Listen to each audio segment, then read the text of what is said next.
Assalamualaikum warahmatullahi wabarakatuh. Perkenalkan, nama saya Najda Nairah dengan NIM 23102112201779. Pada kesempatan ini, saya akan menyampaikan penjelasan terkait konsep otonomi daerah sebagai bagian dari tugas ujian akhir semester mata kuliah Hukum Pemerintahan Daerah yang diampu oleh Bapak Arisandi Mursalin. Yang pertama kita bahas adalah mengenai konsep otonomi daerah dan penerapannya di Indonesia. Otonomi daerah adalah kewenangan yang diberikan kepada daerah untuk mengatur dan mengurus urusan pemerintahannya sendiri. Tujuannya agar daerah dapat lebih mandiri dalam mengelola sumber daya dan memenuhi kebutuhan masyarakatnya tanpa perlu bergantung pada pemerintah pusat.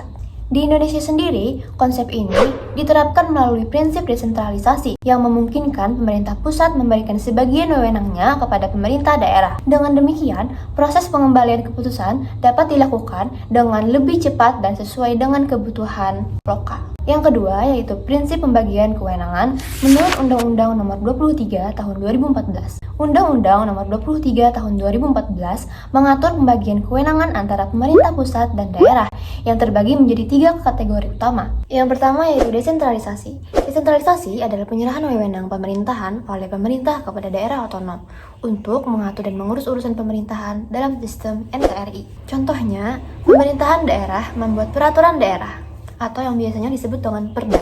Kemudian, pengelolaan pajak daerah seperti pajak restoran atau hotel. Dan yang terakhir, yaitu pembangunan infrastruktur jalan lokal oleh pemerintah daerah. Yang kedua adalah tugas pembantuan. Tugas pembantuan adalah pelaksanaan sebagian urusan pemerintahan oleh daerah, desa, atau pihak lain atas perintah pemerintah pusat, dengan dukungan dana dan sarana, serta wajib melaporkan hasilnya. Contohnya yaitu program vaksinasi nasional, penyaluran bantuan sosial, dan pengelolaan sumber daya alam. Yang ketiga ada dekonsentrasi.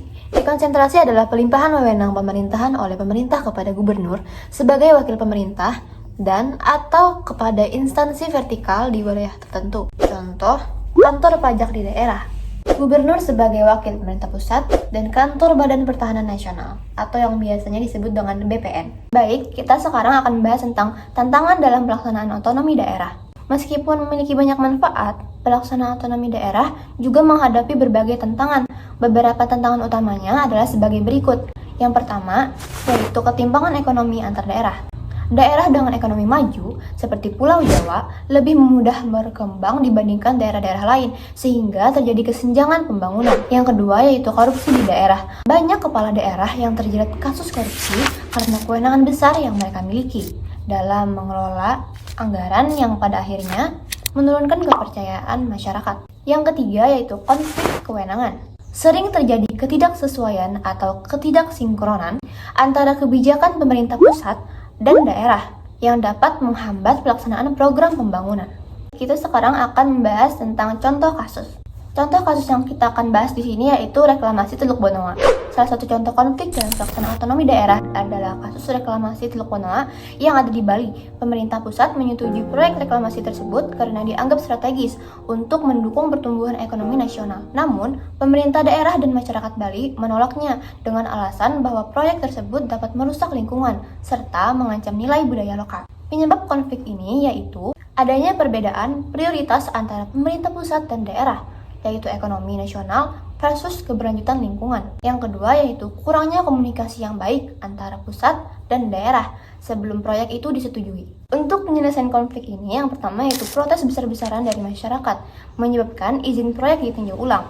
Yang kedua yaitu setelah dilakukan evaluasi terhadap dampak proyek, izin reklamasi akhirnya dicabut oleh pemerintah pusat. Demikian penjelasan yang dapat saya sampaikan mengenai konsep otonomi daerah, tantangan dalam pelaksanaannya, serta contoh kasus terkait. Terima kasih atas perhatian dan kesempatannya. Wassalamualaikum warahmatullahi wabarakatuh.